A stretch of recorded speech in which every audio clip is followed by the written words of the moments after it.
are actually, if you don't mind, we're putting you more on some more media contacts for this. You know, I talked to Ryan yesterday at the this is Republic. quite a significant. Well, I just exchanged emails. Yeah, and this is, I mean, I think people don't recognize that this is a, you know, these licenses, since we anticipate them being movable, will be negotiable for $10 to $20 million upon issuance. You know, it's a very, I think it's a substantial amount of money. You know, so I think there'd be a lot of public attention. It's a very unique moment.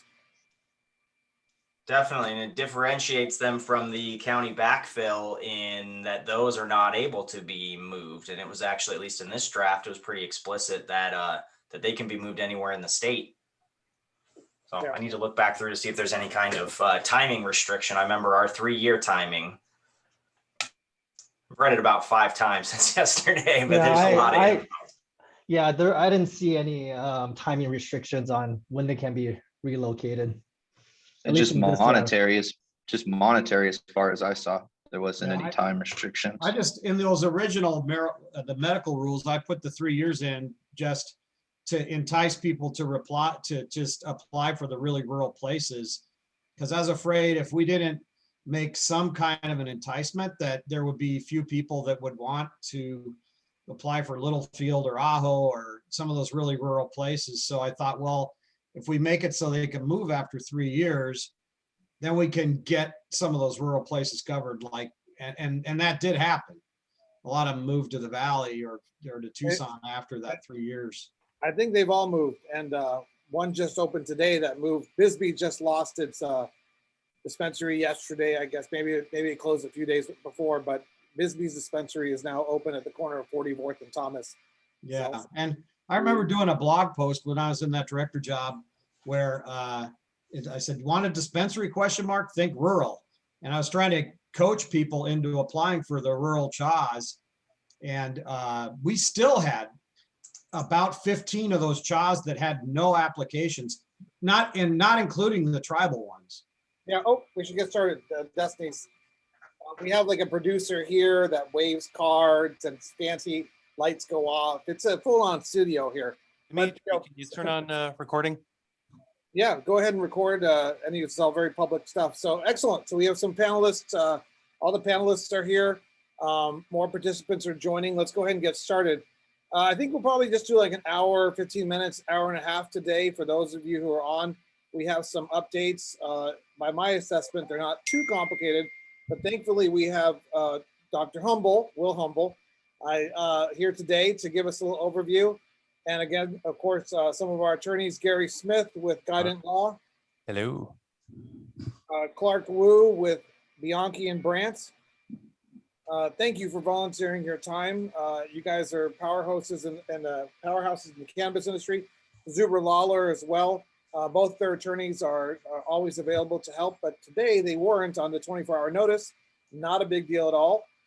We welcome them back for the next time we go live, which will probably be like in a couple weeks or whenever we have some more updates about the process.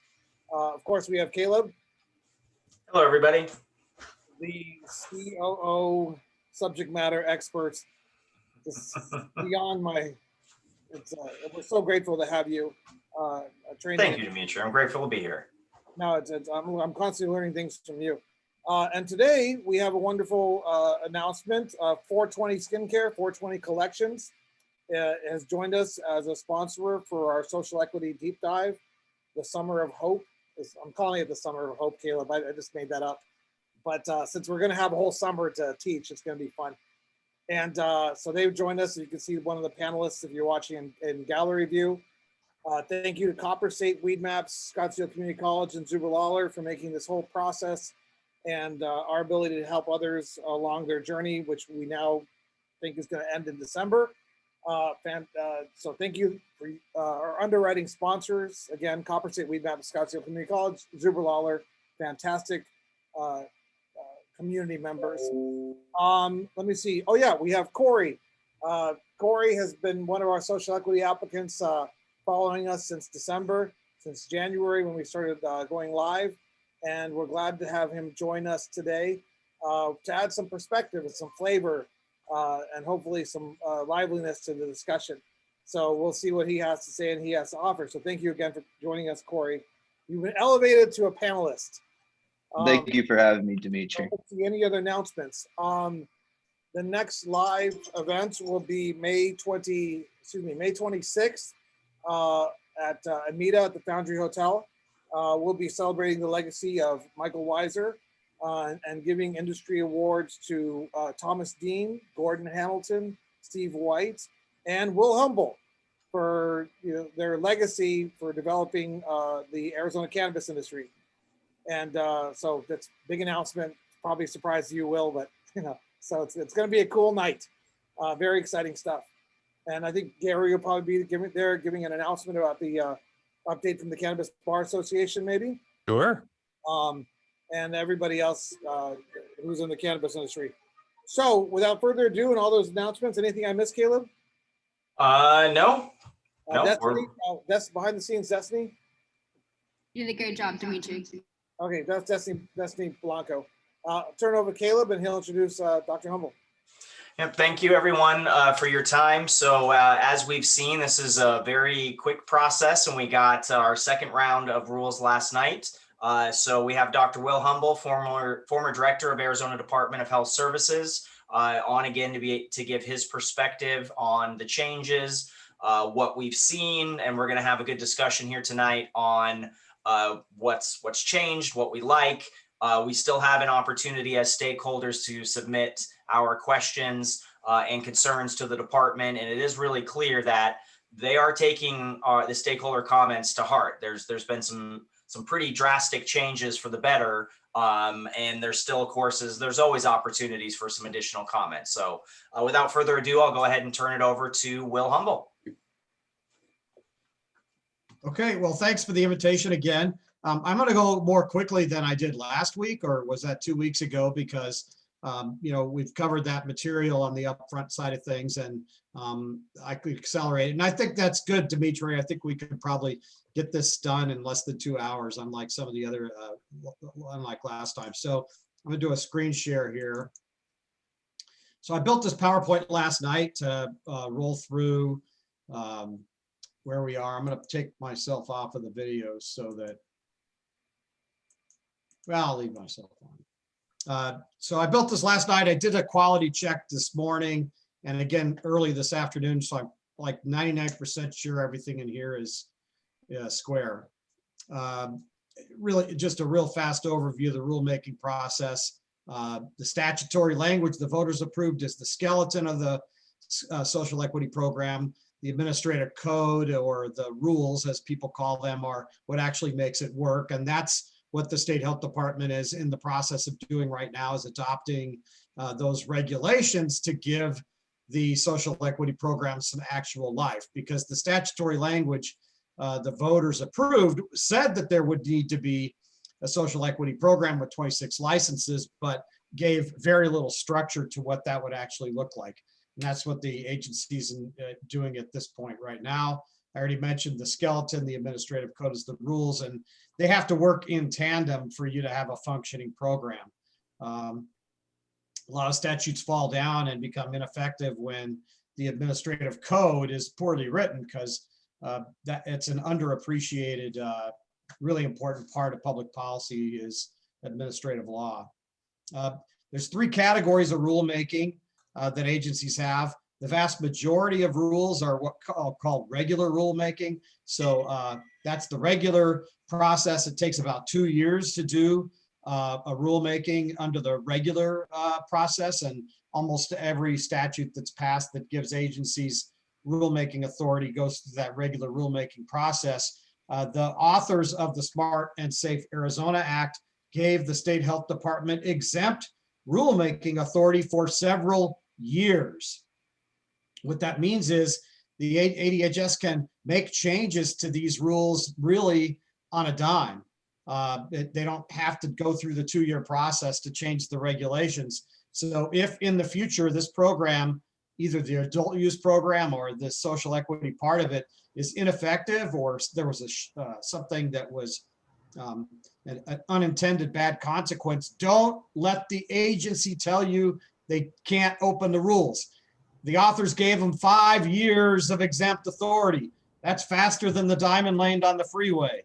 It's like having lights and sirens. Everyone gets out of the way. You can do whatever you want and no one can stop you except the courts. And that's if you exceed your authority.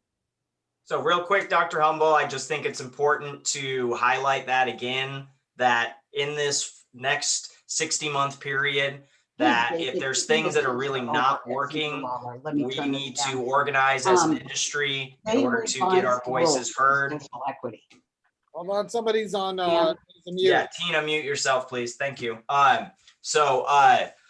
Where was I? Yes. So it's very important that we know that these rules, even once they are done, it's not set in stone. And I've seen just from the history of the department in the medical program as well, and even with the implementation of testing, of they listen and see that they want the industries to succeed. So just really keep that in mind as we go through this, as the program is implemented and laid out, that we as an industry can continue to make alterations and make things to where if things aren't working right. That's right. They have long-term exempt rulemaking authority. Unlike the Marijuana Act back in 2010, the authors of that initiative gave us 120 days. That's it.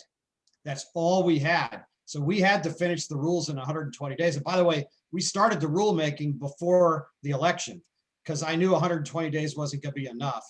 Nobody knows that, but we had a draft written on election day. And we could never change it without going through the huge and very cumbersome regular rulemaking process, which would have taken 2 years. Plus, everything that you do on regular rulemaking requires that you do an economic impact evaluation of every part of the rule. And that's exempt in this case. So DHS can make changes and they do not have to evaluate the economic impact of changes that they make between now all the way through December of 2025. So hold them accountable if something doesn't work out and you need some changes, because don't let them cry, oh, we don't have resources. They do, and they have the ability to execute because of the exempt rulemaking authority. So here's just a slide about the deadlines. The way the State Health Department is interpreting the statutory language the voters approved, they believe that they need to promulgate the rules for the social equity rulemaking by June 1st, which is in a couple of weeks. You could see the 2865 language that the voters approved, that statute right there, that says if they don't do it, then any citizen can go to court and get what's called a mandamus to basically order the department, and the judge would order the department to do it. That's not going to be an issue because they intend to put these rules out by the 1st, which, because it's a 3-day weekend, my sense is that they will probably do it on the Friday before that Memorial Day holiday.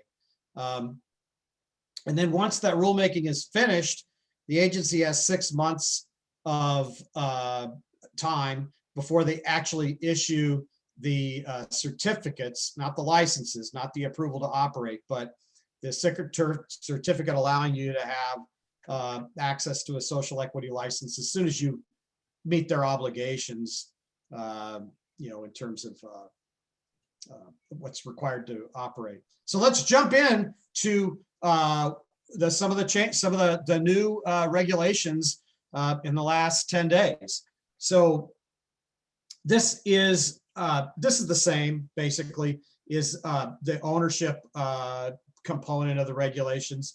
It says that the principal officers or board members that apply for the social equity program need to establish that they have 51% ownership in the entity. And I won't go through what ownership means, but these bottom 3 arrows down here are the actual language that's in the rules, the draft rules, for what ownership actually means. And this was clarified in our webinar, our last webinar, that the gating criteria for who qualifies to apply is relevant to the 51% ownership block of the applying entity. So the discussion we had last week, the lawyers were right when they called me out on that.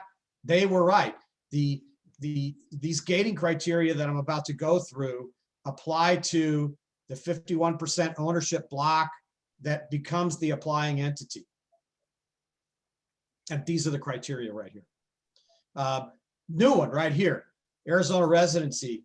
The principal officers and board members as part of the applying entity, again, the 51% block, have to show that they have been an Arizona resident in 3 of the past 5 years. Now, the rule doesn't say how you prove that, whether it's going to be more than just, say, filing Arizona income tax, because you could be a non-resident of Arizona, have a business in Arizona, and file Arizona income taxes and not be a resident of Arizona, but doing commercial activity here. So they're going to need to determine how one proves the residency, but they're looking for the applicants to be Arizona residents in 3 of the past 5 years. So I think that was one of the things that came up at our last webinar that would be a desirable change.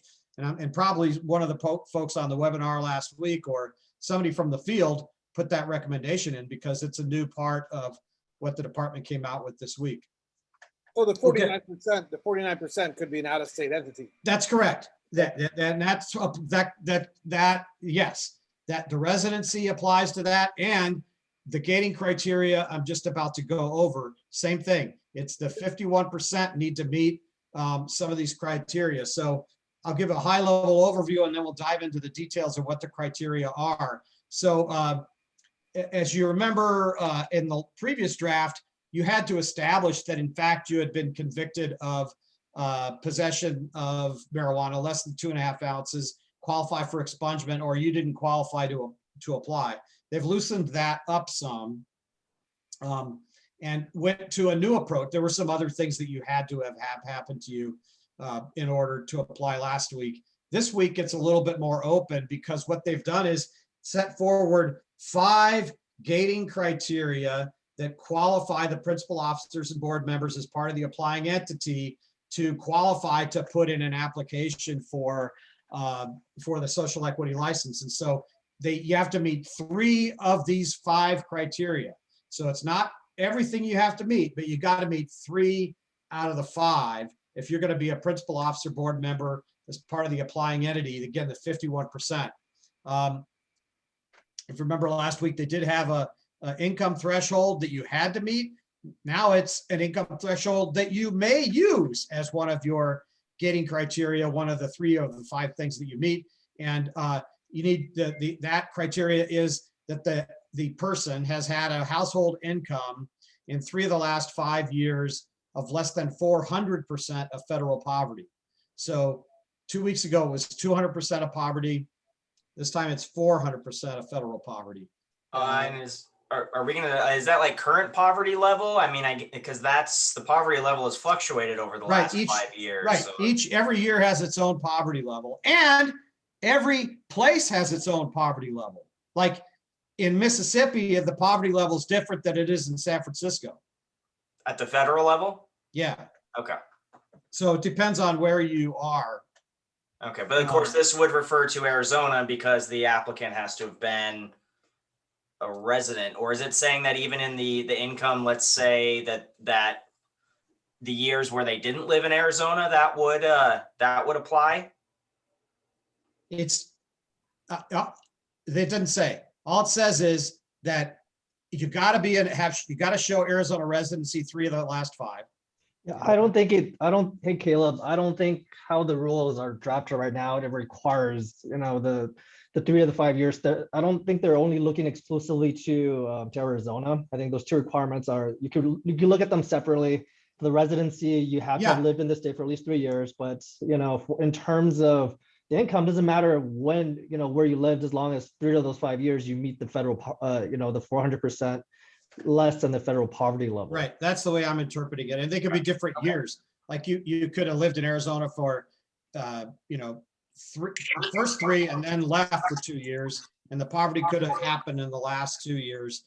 They're agnostic about that. So If they're agnostic, then you don't assume anything. You just say it's the plain reading of what it is. By the way, 400, actually, Caleb, you know what? The FPL might be the same everywhere. Some of the Medicaid programs have a different calculation. And I think that's what I was thinking about. So Yeah, I it take looks like back somebody my was previous posting in the comment. chat that said that the federal was the same except for Alaska and Hawaii. Yeah. Yeah, so an AZ. It's different for Medicaid in some places. It's 400% of FPL, by the way, is the threshold for qualifying for subsidies in the marketplace for health insurance under the Affordable Care Act. Gotcha. Gating criteria 2, similar to what we had a couple weeks ago, is that the principal officer or board member that's part of the applying entity, one of the things they can use to qualify as a gating criteria is that they have, they're eligible and have petitioned for expungement, and the statutory references in there, which is basically the reference to 2.5 ounces of marijuana. So you had to have had a conviction of that to qualify for this gating criteria and qualify to be able to file for expungement of that crime. And there's an or behind here. There's some blocks of people here, but at least on my screen. And there's, or you could have been convicted of a violation of federal marijuana paraphernalia laws and so forth. So I put an asterisk here because there's some other things like growing plants that qualify as part of this as well. So gating criteria 2, it's about conviction of a marijuana crime, but less than 2.5 ounces. So it needs to qualify for the expungement provision. Or that second bullet that you could see on criteria 2. So let's press ahead to criteria 3. We're going to go back through these, right, Will? Talk more about it a little bit. Yeah. Okay. All right. I can scroll back anytime. But let's press ahead with the criteria, and then maybe folks will want to go back and look at some in more details. Gating criteria 3 is that interesting new one that it opens it up. It's similar to 2, except it doesn't have to be you, the individual principal officer board member as part of the 51%. It could be your spouse. It could be your parent. It could be one of your kids. It could be a brother or sister, or a legal guardian. Could have been one of the people that were convicted of the marijuana crime. And so, or the paraphernalia crime, but they usually go hand in hand. And so, not always though. And gating criteria 3 kind of says family members, not just the individual themselves. Criteria number 4 is a new one, and there's not enough detail to say exactly what this means yet, but it says that you have the principal officer board member that are applying have lived for at least 3 of the past 5 years in a community, in quotes, this is a direct quote from the rules, a community that has been disproportionately affected by the enforcement of Arizona's previous marijuana laws. But the thing is, the state health department is not saying what that means yet. This would be a supplemental rulemaking that they intend to put out in September. I call that the Gary Smith provision. Yeah. So they were listening to the comments, because there were a lot of comments about this a couple weeks ago, and I'm sure some people sent some into their suggestion box. One of the ways they might do this, I'm not saying they're going to do it this way. One of the ways they might do this is by zip code, something like that. Use some Justice Department information or data, or arrest logs from city police departments, DPS, whatever, to identify certain geographic regions. I think that they're going to end up making this geographic. I don't know how else they would be able to do it, because you have to have an address to establish that you were in that. And again, it's that you lived three of the last 5 years in a community that is going to meet this future criteria that we don't know what it is yet. Yeah, well, DMV records is what I would think on that, and it's definitely got to be zip codes. That's just I think it has to be geographic. And the last one's a freebie. 3 of the 5 criteria, one of them could be that you take a class. You can look at the draft rule, and I put it there, R9-18303B3, which is the course content. Now, it doesn't give a listing of the the entity that provides it, but that's going to be, if it keeps it in the rule, they're going to have to tell you what an approved educational course is. I mean, you can't put this in without saying what an approved education, we have to tell you what that actually means. I want to give a choice of different possibilities. But probably be online, something, off the shelf, online courses. And there's a whole set of criteria you can see in 303B3 here. If you go to the rule, I just didn't want to mess my slide up with, 15 different things, but it's about, accounting, business management, business, how do you build a business plan, kind of, business school kind of stuff for the most part. So felony exclusions remain in here. So you have to establish that if you're going to be part of the 51%, that you did not have a 362801, and when you put this on the website, you can click on that. It'll take you to the statute. Felony offense. Some of those felony offenses are in the criminal code, Title 13-901. Those are violent crimes. And you can read the rest below. This slide hasn't changed from a couple of weeks ago.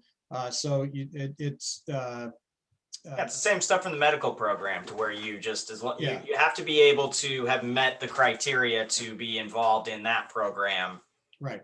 in order to then be Right. part of this program. So Yeah, so it's a good way of saying it. Now, I do say, I couldn't find the reference, and maybe Clark, you found it. I didn't find a reference to the level 1 clearance fingerprint card. No, they removed it. That was something I was going to mention today, actually, which was the department got rid of the requirement that the social equity applicant, meaning the 51%, has to also be eligible for a level 1 fingerprint clearance card. Maybe they recognize that creates a higher barrier to entry. That makes it more difficult for individuals to apply. So the department got rid of that.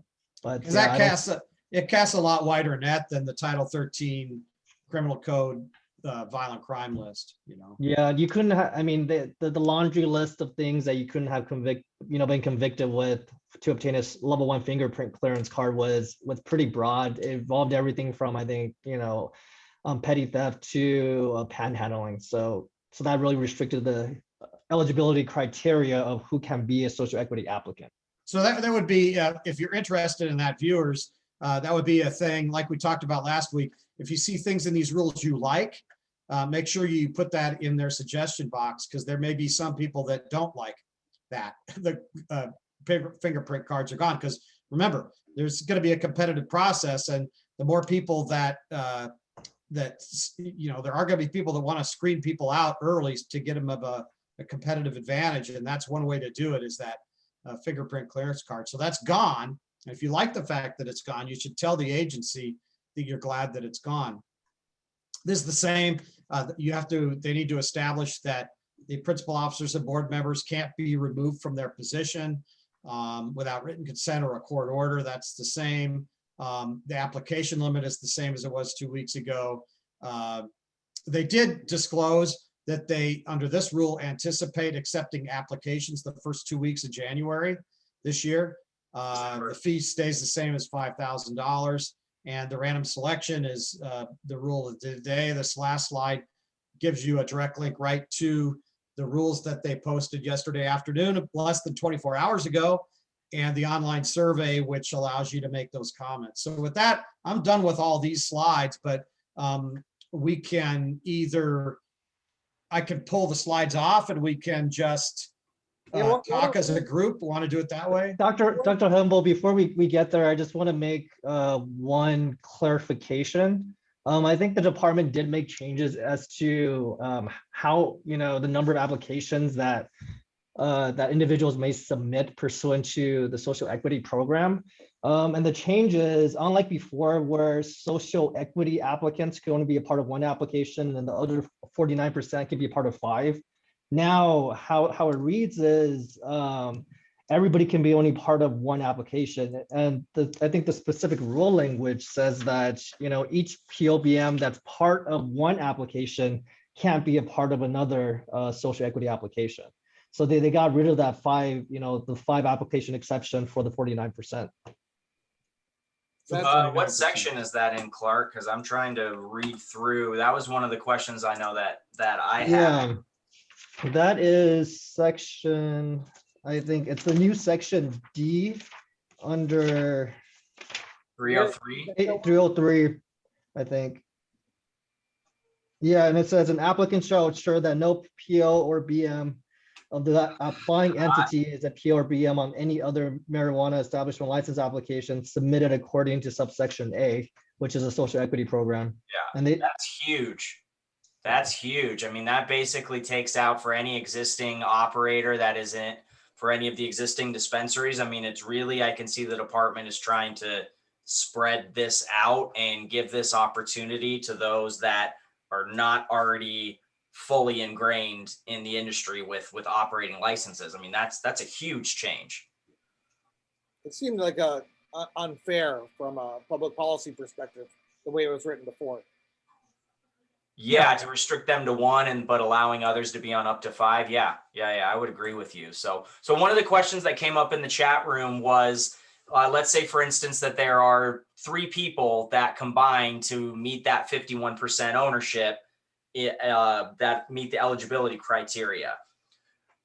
Do they have to all meet the same 3 of 5 criteria, or would it be that as long as each one of them has that eligibility, that they could potentially like hit these 3 and these 3? I thought that was the case. I just wanted to pose the question to the others on the panel. I think how I'm reading the rules right now is, even if you have more than one social equity applicant that consists of the 51%, all of them have to meet 3 of the 5 of the eligibility criteria. But, as we discussed, it's really 2. You really have to meet 2 of the criteria because everybody can, do the classes, and that's a freebie for you. And Caleb, if I may for a second, we have been joined by Janet Jackham from Zuberlawler and Tina Dancer from Zuberlawler and Dr. Barbara from Scottsdale Community College. They're also on the gallery view. But I also, after Will's comments, he caught a lot of things, and that's just his review within 24 hours. And I know it's been quality checked. I like that, Will, quality checked. But is there anything else, Gary or Clark or any of the other panelists, Corey as well, or Caleb, that caught your eye, that you saw in the rules changes from this time that you want to bring up? Does somebody want to go first on that, or did he get it all? I don't think anybody will ever get it at all. Okay, well, anything that yeah. Well, part of what I was hoping we might turn the conversation at some point to is going to be ways that these current rules can be gamed, because every set of rules always has holes and back doors and side doors. And I thought we might spend some time exploring what those could be. We could do that. I think that we should do that after we go through things that were written in there that have changed dramatically. Sure. Well, to that extent, then I like the fact that they now have a series of criteria that you have to 3 out of 5. That was way better than the previous, where you just had to be a poor felon. For reasons I guess we'll get into later in the conversation, I can sort of tease apart some of these distinct criteria and find flaw with them. But I think DHS took a good step in the right direction. So I appreciate that. I also like that they've now expanded the program to not just convicted persons, but the families of those persons, because absolutely those people who didn't get convicted and didn't go to jail but were left behind are as much a victim of those past laws as is the person who did go to jail, because they have to pick up the pieces and still carry on. So I like that they're included. I call that the Dimitri Downing clause. Okay. That makes you a prison widow. So and I really like as well too, I know that one of the things we were talking about before on sort of the assumption that people going for social equity licenses wouldn't have any kind of business background or any understanding of business. And that's kind of the way it was worded before, to where now that's available as a way for everyone to meet one of those 5 criteria, but not making it necessarily required. Yeah. Because that's I know a lot of individuals that I've spoken with, both at the META meetings and that have reached out, have tremendous business acumen, and it's, you know, if I was in their shoes, I would be a little offended of of having it. So yeah, I'm just my 2 cents on that piece. It's going to feel like going to traffic school for a lot of people. Yeah. Clark and Corey or Dr. Barbara or Janet, you want to chime in after reading the rules? I know Will gave a pretty good analysis and what he saw. Is there anything that you saw that he didn't see? I'll go ahead, man.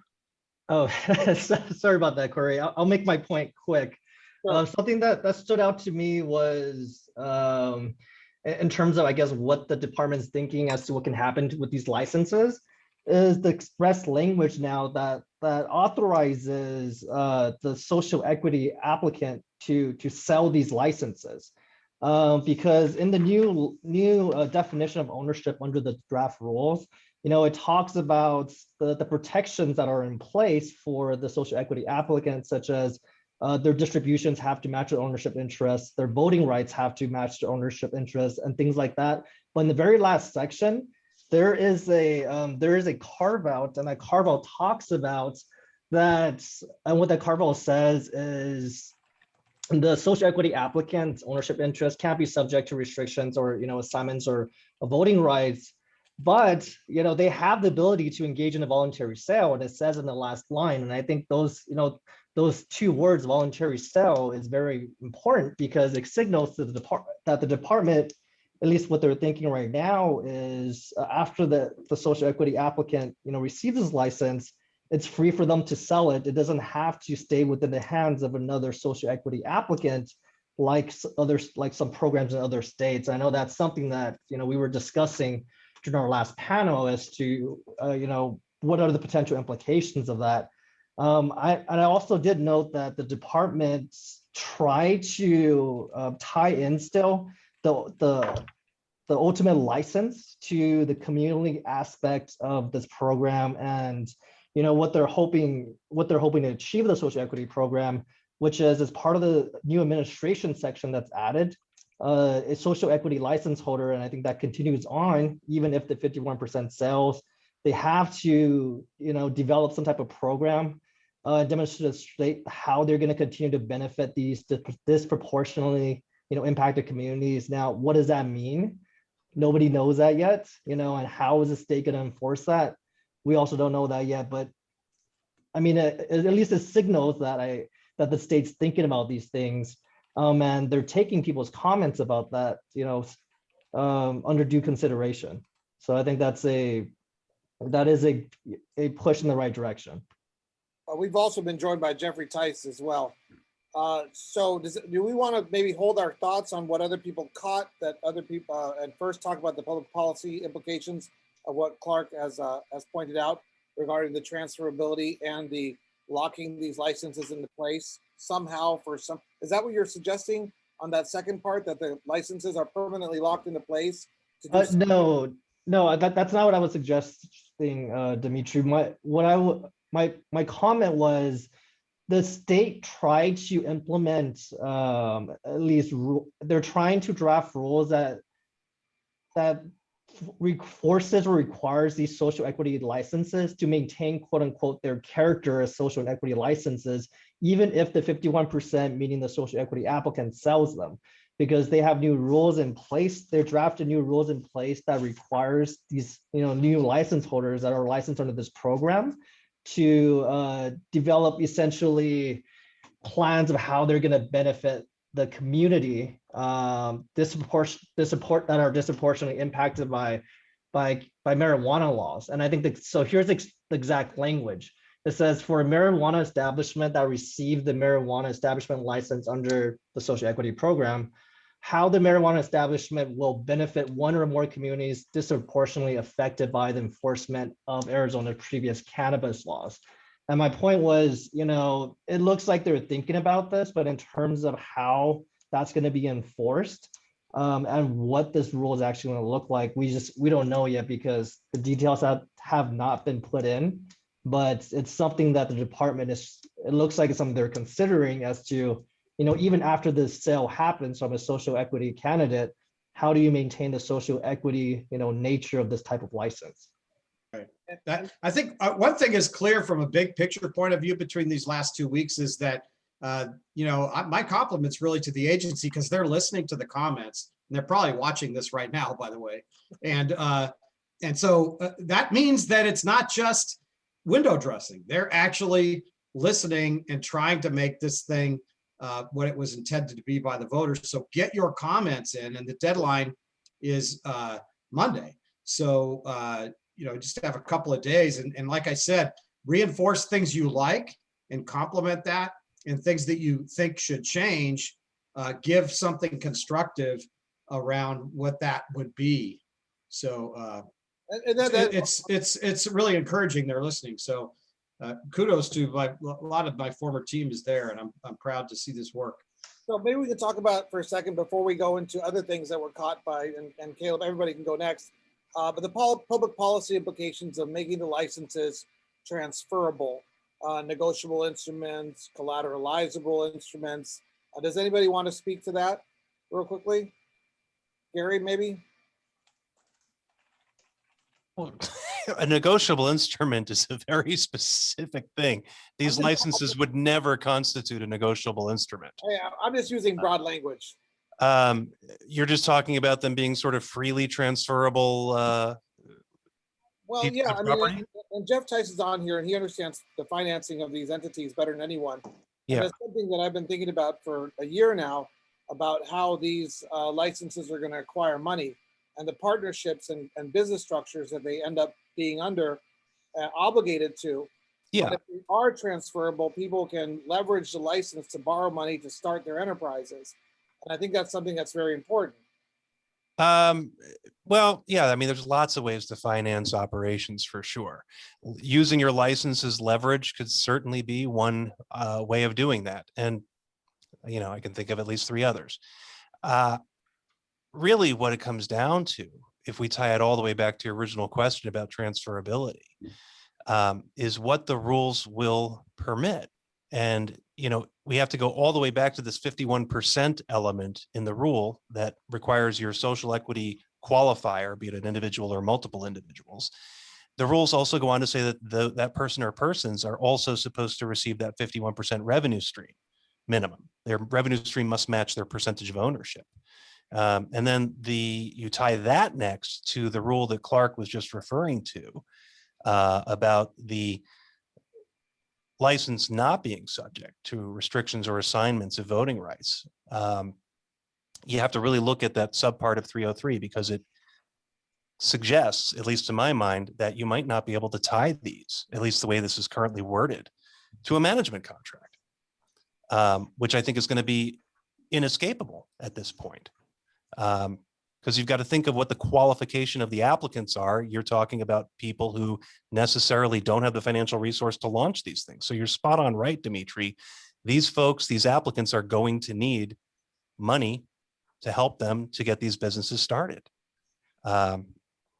So, should they be able to transfer away the license or pledge it? Only if it's in keeping with the social equity goals, is my opinion. Well, and that seems to be like a very, you're damned if you do, you're damned if you don't kind of. Yeah. Yeah, it's a devilish conundrum. You're right, because these folks are going to need financial help from outside. By definition, they don't have the means to do this alone. So there's got to be some flexibility here to permit them to seek and obtain that help. Does anybody else want to comment on this public policy devilish conundrum? Yes. Yeah, well, to flesh that out a little bit, it's just, on the one hand, you want a social equity program that's really a social equity program. You don't want to have these applicants have the licenses taken away or have the meaning of them or the value of them diminished for those applicants. This is who the program is about, not the investors, not the folks who want to own the real estate. They'll all benefit, they'll make money too, but this program is about the applicants, and we need to keep focus on that.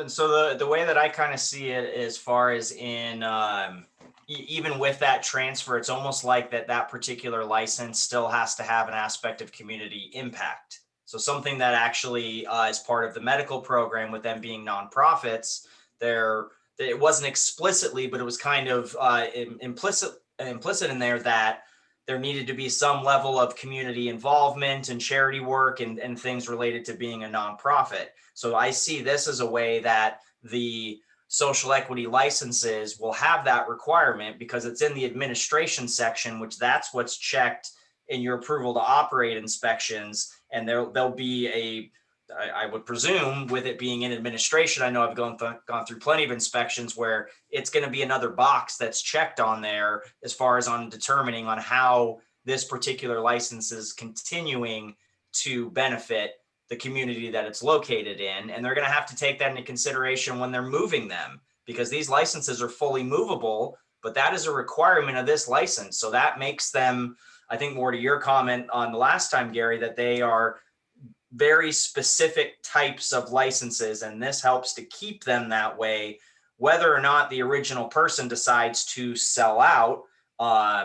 It's not clear if they have to sell their 51% to somebody who still would be a social equity, but the business itself still has an onus on them to fulfill the requirements of that social equity license, whether that be through internal diversity, whether that be through community engagement, community investment. I mean, whatever the case may be. So it seems like it's trying to create it without also saying you can't sell an asset, you can't transfer your interest. This is America. Like you need to be able to do that. So Yeah. I think it's a nice, I honestly think it's a nice balance between that, of trying to find that middle ground that gives flexibility while also preserving the intention of the program. But a social, an individual could say, Your Honor, I know DHS is trying to revoke my license because I didn't meet the standard, but I helped one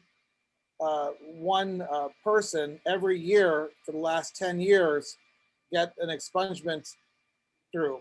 I achieved the objectives that they set forth, Your Honor. Okay, I would say that that's too little and you need to try harder, counselor. I'm just saying, when you have, this is a dilemma that I don't think has a solution, but how do you determine what is the proper amount of help, the proper, there needs to be some sort of specific black and white kind of thing. Maybe Dr. Humble has a better idea as to what a department would do in these kind of situations, but. I have a question about assessment. So is there any grounds for, making sure that applicants, as they're trained, pass some sort of assessment or exam or completion of a diversity, equity, or inclusion program? There's nothing in the draft rules that specifically addresses any of that. No. There's the optional class you can take, but the rules don't even suggest there's a test at the end of the class. Yeah. And then the 207 doesn't refer to diversity. It just, what is the exact language of the 207? Somebody probably memorized it. Just one sentence. Yeah, it's supposed to be something individuals from communities disproportionately impacted from previous marijuana laws. Right, and so they wouldn't even address diversity in any capacity. They have no reason to. Yeah, I think one of the most important criteria that they put in here, and that's the one that they didn't flesh out, which is the definition of community is going to be the most important one, because that kind of addresses a lot of these topics that we're talking about right now. Because depending on how AZDHS defines what a community is, that changes the eligibility pool of who can apply, but also two, for license holders after licensing, what they're going to have to do to quote unquote meet the admin requirement of giving back to these type of communities, and as of right now, we don't know, and I don't think the department knows yet either, which is why they set the September deadline in terms of what the criteria for that's going to be. But how these communities are defined is going to be key, I think, to whether the future success of this program as a whole, at least under the current structure. Yeah, it can be. I wanted to throw out one thing, and then I think we do need to get what Gary talked about at the beginning, which is how can these things, let's try to punch some holes on how it could be gamed. And one of those that comes to mind for me is the class, because I mean, if you're looking at it in terms of who is this intended to benefit, the class doesn't, taking the educational class doesn't fit with the other four. It's a freebie that's thrown in. And to me, a wealthy person from Paradise Valley gets a freebie from the class and needs to find enough people to meet 51% on these others. My personal opinion is that this could be made better if the class is at the end. So after your ping pong ball is picked, then you'd have to take the class before you get the approval to operate, and then make it 3 out of 4 of the remaining 4, which is the personal income at 400%, adjudicated and of a marijuana crime yourself, or the third one, your family members, and then the community criteria. Those fit together as a package, whereas the class doesn't fit with the theme, in my opinion. But I like the idea of the class. I just don't think that it fits with the others. And I think it could be 3 out of 4 and move the class to the back end. Fair enough. Anybody have a comment on that? I mean, I see what he's saying about it giving a kind of an upper hand to people who have maybe more financial resources and stuff. But for someone like me who is, trying to get one of these licenses, actually having the class beforehand for me would be very useful, considering there's a lot of information about legitimate business practices that I'm not very versed in. And I'm sure a lot of people in my situation, who don't come from wealthy backgrounds, right? Who didn't have that kind of luxuries growing up and possibly, family and business and stuff, that it would be very beneficial for someone like me to take that class before versus after, when you're already kind of signed up and now you're just waiting to get your operation approval, and you're already pretty deep. So I can comment on that too. And yes, Corey, you make a great point that it is, the classes are going to give an overall knowledge of, remember, we're talking about 26 licenses, and there's going to need to be support for every one of those 26 licenses, whether that's from marketing, from staffing, from IT, from event planning. I could keep going on. There's so many possibilities that this is going to help you to understand the industry, for you to be able to identify, maybe there's an area that I really like. And I know from my experience, it's sometimes just reading and learning about something that you're like, I didn't know that I was going to really like that. And it really jumps out at something that you want to go and do. And it'll allow you to continue to be involved in the industry and affect change if you're not one of those 26 groups that get it. Because we know that there's going to be hundreds of applications that are going in here. So we really need to think, I would encourage everybody to think about of what are some alternatives? What are some different routes? What do I need to know about the industry to even be able to pick that and make that call? Yeah, and I know, Caleb, we were talking about how there are certain essential things in regards to finances, application process, business structure, that the applicants deserve to know, as Corey was saying, before you're in too deep.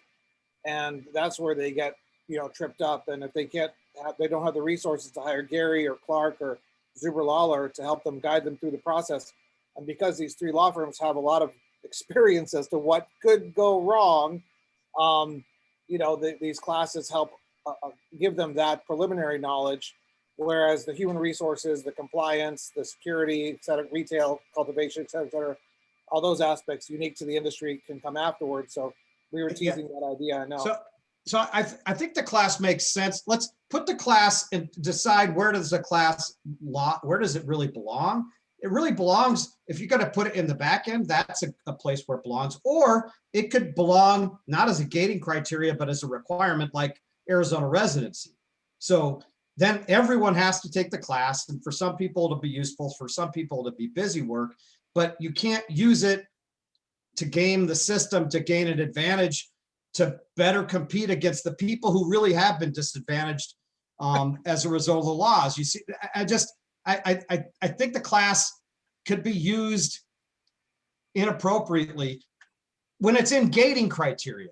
But if it's everyone has to take it, whether it's at the front end or the back end, that makes more sense to me. And then use 3 out of 4. But I think it would be a mistake to go 2 out of 4. Because then, sorry, go ahead. Then you open it up to more people that are able to game the system. I'm envisioning this class of a few hundred industry professionals in there saying, what are you guys all doing here? Well, I think some of it is instructional design, the way that classes are designed are going to be important. Maybe a self-paced modules that's similar to what our cannabis courses do at Scottsdale Community College. And so there's no reason why you can't meet people where they're at, get them assessed, whether front end or back end. To me, that's just instructional design measure that can be accomplished pretty easily. All right. Yeah, and so let's real quickly, I just wanted to make sure that if there's anything anyone else caught, I know Will, and thank you for 2 hours notice, just whoosh, going through the whole thing and laying out a PowerPoint. I didn't read the whole thing until this morning, but is there anybody else, any other items? I know Clark already went. Anything that anyone caught from the changes that we should bring up before we get into maybe a policy discussion in general? Nothing? Everyone good? Everyone resting? I was in the chat room. What was the question? Any other specific changes from last time to this time that anyone caught that they want to bring up and address? Well, just to make it clear that we're looking at December, so everyone has plenty of time. So I know that a few things that have kind of popped up in here about applications, and I actually see one right now at $5,000 each for the 26 licenses. I know that there's a lot of groups that are looking at potentially offering grants, and that certainly is something if on 51%, and any partners that you come with would be to have your partner that's coming in put up the $5,000. Given your specific circumstances. So there's always that possibility, but the application fee is not going to be due until December. So there's going to be a lot of kind of work leading up to that, of really deciding and determining if that's the right route to go. And I mean, honestly, it's anybody who's on a social equity applicant should be making that as a requirement, that part of their team, if somebody's wanting to come and join with them, that they would have to come up with that capital. I mean, I think that's reasonable. State's not going to make it not refundable. So that's, I do understand on that. But I mean, I know they did on the medical side. We'll see if maybe they do and give back like 1,000 of it because it wasn't entirely refundable. So I do understand the concern there, but it's unlikely that the state is going to make it fully refundable. Let's just say that. 5 months to save up. Yeah. Not that they need the money. So at this point, before we get into politics, because I'd like to talk a little bit about the race issue, and Gary has some really good perspectives on that. But first of all, from a process perspective, what should people be planning for? What happens next? Or what do we predict is going to happen next? And I'd like, Will, if you could comment on this. So we have the 24th with the comment period closes, and then timeline. What should people be dates and time about the process do you think we should be watching for? Yeah, well, the thing is just look at the 24th is the comments. The most important thing in the next 4 or 5 days is up till Monday is to comb through these things and put in your comments, whether you're supporting things that you like or whether you have constructive things that you'd like to change, and get that constructive advice into them. It's clear they're listening, so that's a good thing. And then we'll probably, I think, see the final regs published that Friday, by a week from now, plus a day, because of the Monday holiday. I think that's the final. And then, we'll have the opportunity that next week to do another webinar like this and go through what the final is.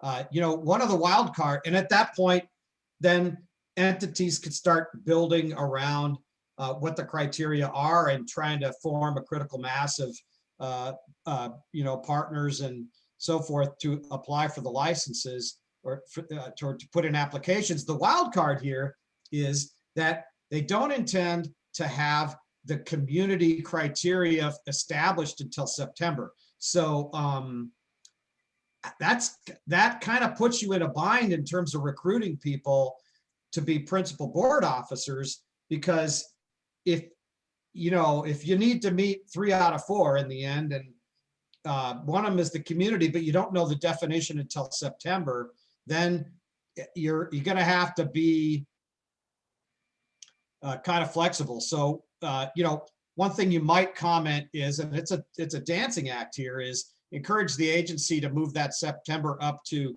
say, August 1st or something, to give a little bit more time to find out where you can assemble your gating criteria amongst your board members, because that's not much time. On the other hand, you want them to come out with something meaningful that is objective and measurable and not subjective, because that would be a mistake. So I'm sure there's people thinking about that already. I'm sure, and they've got, when I was there, we had 2,000 people at the agency and some really smart folks. You just say, I could tell you the names of the people I'd ask to do it right now, and say, you guys get into a room and come back in a week with what you think it makes the most sense, that you can measure in terms of what community that's adversely affected by marijuana laws looks like, and drawing the map. So it can be done. I'd like to see that moved up a little bit, but then, you're in the process of putting your application together. If the test is in there, you have to take the test. If you need to establish your residency, you got to establish what your incomes were, because it's all about the gating criteria at that point up until you're putting in the application. And then, they're going to accept in early December. That's what it looks like the first couple of weeks. So there's time, like you said, but as you know, time goes pretty fast. And, you've got to assemble a team for each one of these applications. And I see the community, I'm glad they included the community adversely affected by marijuana laws in there. I think it's an important component. It would be nice to see it established a little earlier than September 1st. Now, and I don't mean to play devil's advocate here, or just hypothetical situations, but you were saying, Will, that they can come back and open this up at any time and change things. Some individuals out there might be saying, well, I can't really plan. Is this the final, but they could just change things on a whim? What maybe, is there any good speculation about the likelihood of that happening? Or, is that possible? Like in July, they say, you know what? We didn't quite get them right. We're going to open this up, change it, and then suddenly everything's on its head. Because they have the right. I think that's unlikely. I don't see that happening. Look, this is an agency that has an enormous mission. They've got a whole bunch of rulemakings that they've got to get through. The community health worker rulemaking took 3 years to finish, which was dumbfounds me why that took so long. They've got a whole cascade of rules that they need to get through. They haven't, I think there's a bunch of rules on moving bodies, dead bodies, that they haven't finished those rules. They've got a lot of backlog in the rulemaking part of their mission. And I don't see them creating work for themselves that they don't have to create. I think they want this behind them, the rulemaking done.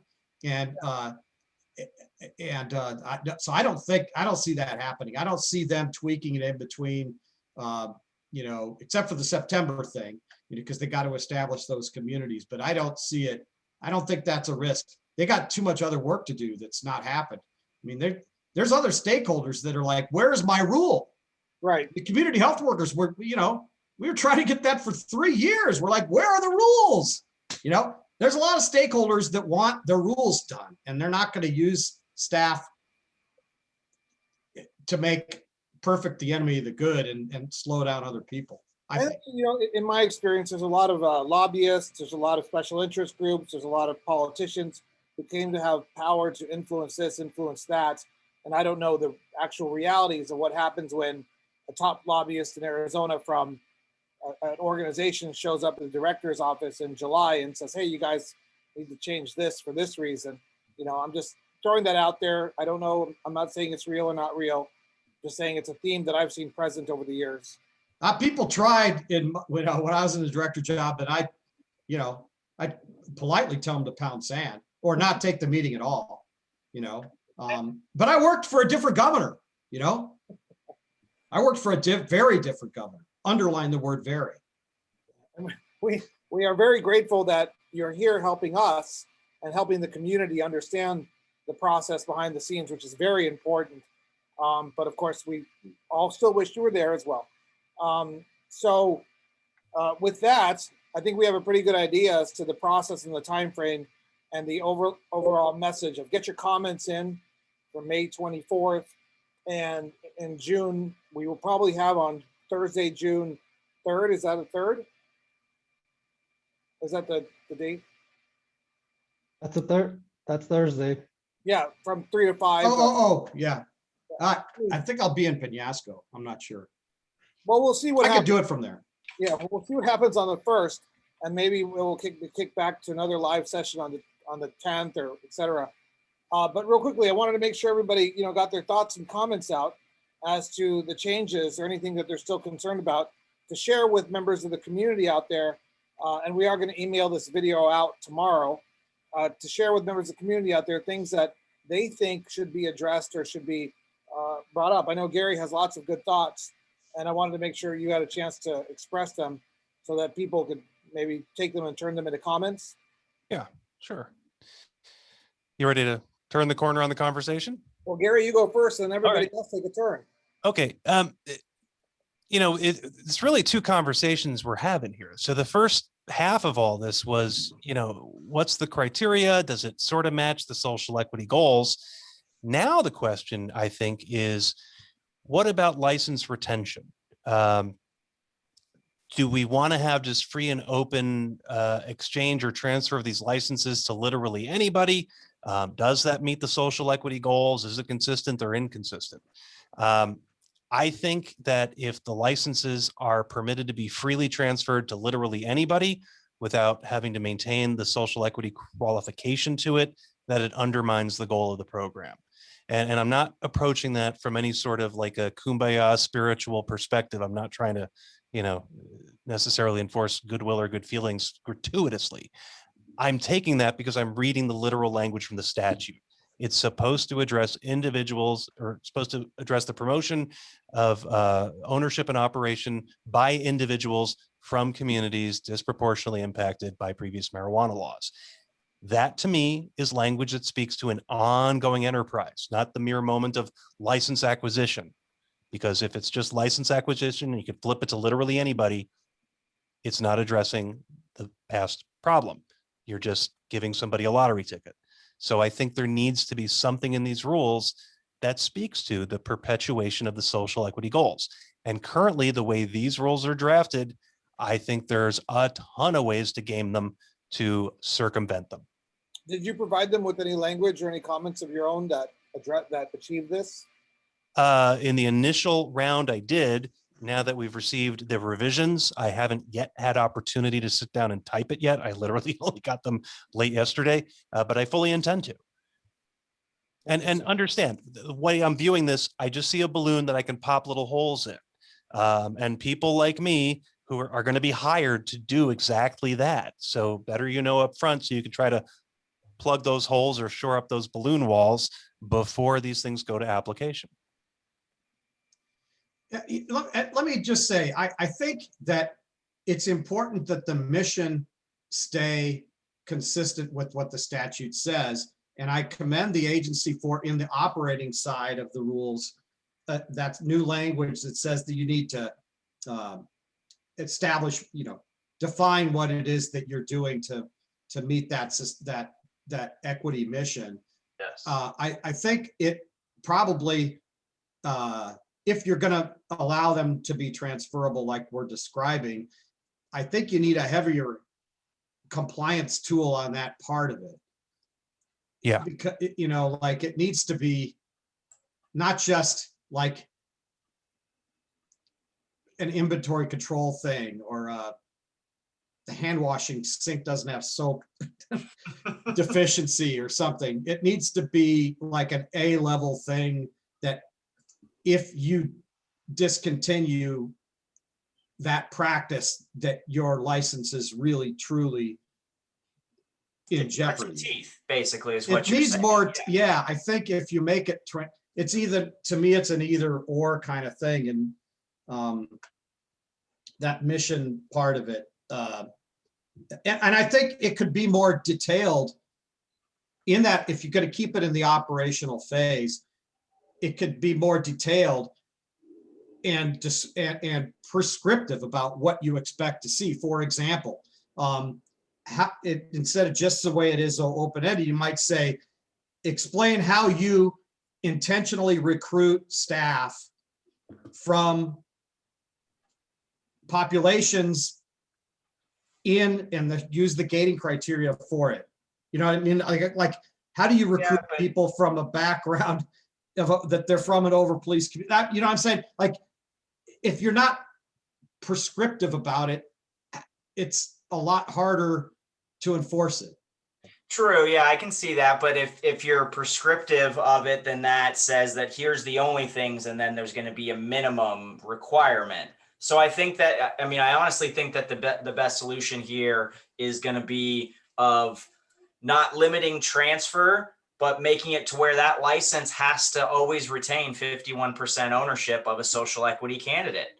So whether or not that's a good idea, you'd still be able to transfer it, there still is going to be organizations that are going to where you would be able to maintain that quality while still being able to transfer it.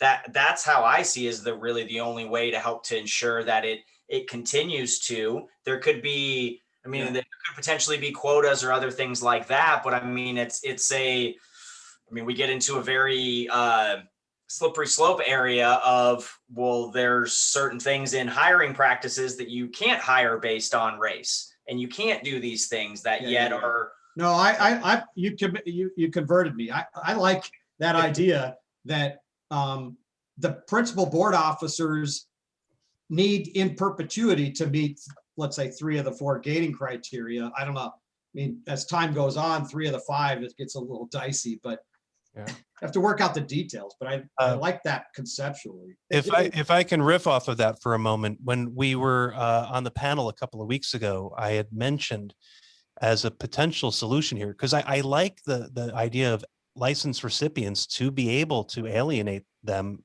because you don't want to trap anybody in a business in perpetuity. People who win these things should be able to exit.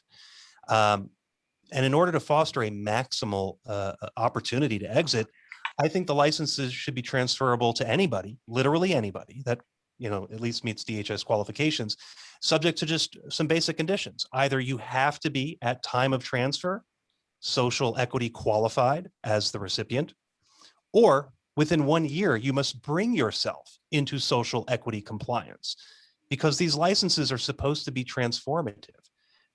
They're not reparative, they're transformative. They're supposed to be healing the wounds from past bad law. So grabbing somebody who doesn't currently meet the criteria and bringing them into that criteria, I think transforms.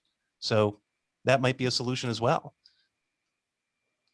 So I think the biggest thing that I'm seeing with this is that we have an opportunity to be able to submit additional comments in this. And we've seen the department come very far from where they were in that first round. That was just very, very 10,000 foot that I feel like we're moving down towards, that we're getting some of the granular rules that are going to help allow those to know whether or not they're eligible. I mean, there's no way that we're going to be able to create rules that are going to make everyone happy. It's just, it's not possible. So I think that being able to create some of those checks and balances to keep I mean, that could be a difference of it's fully movable, change it to where it's not movable outside of that community, because it's supposed to transform the community of where it's put. So there's that. But then I could also see the flip side from the individual of, well, now I can't move it and I'm stuck here, and my rights as a business owner being infringed upon because I can't go move into what would be potentially a more lucrative position. It's a double-edged sword in a lot of ways. Well, wait, Caleb, you're referring to the geographical location, because I didn't see anything. Yes. Geographic location. But I'm sorry, maybe I missed that. But where did you see in there that says it's required to be in a certain geographical location? No, he was recommending that as a possible solution. Oh, okay. Yes. Yeah, that would be a bad idea. I mean, certainly someone has to be aware of the regulations tied to their business license or their business opportunity going into it. But you're creating like a second-class kind of business opportunity for the social equity applicants by restricting them to their growth potential and to their exit strategy, so to speak. Yeah. So, I mean, that's a problem. I mean, now you don't have to jump into this program if you don't want to, but you know, don't you want to give people the best opportunity possible? But maybe it's just not with this program because it has such restrictive regulations in regarding exiting. Then maybe the solution to that is to focus more on the license itself and the equity, the social equity nature of the license, as opposed to the candidate, and setting a baseline as to what these license holders must do in order to contribute, to give back to their communities, and maintain the purpose of how and why these licenses were implemented in the first place. Then you're giving these initial licensees the freedom to do what they want, and benefit, and also if they want to sell, who's to say they shouldn't be able to sell? But at the same time, the licensure itself is protected. And I think this goes to what everybody was talking about a little bit earlier, which was how do we build out that administration portion of the rules, and also how do we structure in a way that's feasible for the department, because we don't want it to make it too strenuous to the department that it makes enforcement an issue, but there also has to be some teeth in it, or else all of this will be superfluous. Can't talk right now, and it doesn't matter at the end of the day. So that's my 2 cents. Corey, do you have any thoughts on this? You're our social equity. Yeah. elevated. Yeah, actually, I mean, I see both aspects, right? Like, you don't want the license, I guess, just to be able, in my opinion, to be able just to be given away to anyone, because whether that benefits that social equity applicant, obviously $10 million would benefit anyone, right? It doesn't necessarily get the end message across. I think these applications are meant for the little people, are meant to help people transform into something better. And in order to ensure that, you kind of have to make sure that the main people are social equity people who came from poverty, or who have been, arrested for things that are now completely legal, right? And instead of letting people who already have money come and make millions of dollars off of something that, was illegal and disproportionately affected people, with small amounts and stuff, and allowing big business to step in and kind of Walmart it is definitely not in the spirit of the application, in my opinion. Thanks. Well, so, we said we were going to do it at 1 hour and 15 minutes. So I want to kind of start wrapping it up. Is that cool, Caleb? You got? Yeah, no, I think we covered it. The big thing is just on comments. Get your comments out. It's very clear the department is listening, and they want to do things right. It's clear in what they came back with from their first draft that they are listening to the community, and they want to do this, and they want to get it as right as they can. Whatever that is, I don't know if there's not one right answer, but they want to do the best that they can. So please get your comments heard. If somebody, I believe that the link's been posted in the chat room a couple of different times.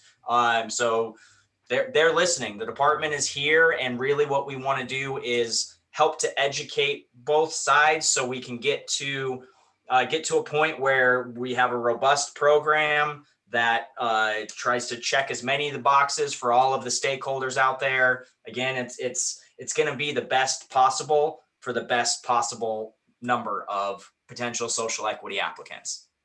Clark, and then Gary, any closing thoughts, and then Will? I think we basically covered it, as a right, and then within a week, we'll have a better idea as to how the program's gonna look in terms of the final rules. To ease your concern a little bit from earlier, Dimitri, I don't think that the program, at least the high level structure, is gonna shift too much from what it is now. I think the second round of draft rules it's pretty signifying of what the department is thinking about and what they're concerned about and what areas that they want to focus on next. And the big next project for them to tackle is defining that community, because that's really going to change and impact what this program looks like. So it'll be interesting to see. And Clark's with Bianchi and Brandt, although he has no signage behind him. You just see my office. No, we greatly appreciate your accessibility to the community. And I know you'll be at MEDA on the 26th, and people can chat you up there if they want to. Gary, and then Will, and then Dr. Barbara. Gary?